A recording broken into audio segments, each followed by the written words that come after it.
Revelation chapter 19, verse 16.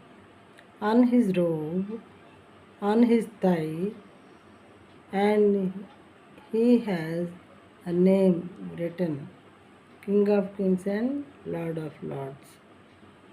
Let us listen the word again.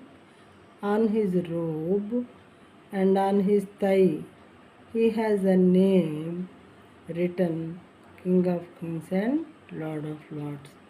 In Telugu, రాజులకు రాజును ప్రభువులకు ప్రభువును అను నామము ఆయన వస్త్రం మీదను తొడ మీదను వ్రాయబడి ఉన్నది.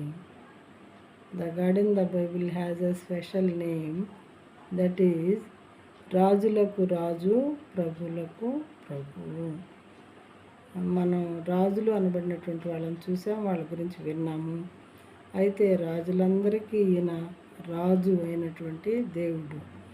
తర్వాత ప్రభువులు అనబడిన వారి గురించి మనం విన్నాం కదా, భూప్రపంచం మీద ఆ ప్రభువులందరికీ కూడా ఈయన ప్రభు అట. అందుకని చెప్పి అదే నామము ఆయన వస్త్రం మీదను ఆయన తై మీదగా అంటే తొడ మీద కూడా వ్రాయబడి ఉన్నదంట. ఆయన రాజు కాకపోతే, రాజుల రాజు కాకపోతే అలాంటివి మనం చూడగలమా? ఎట్టి పరిస్థితిలోనూ చూడలేము.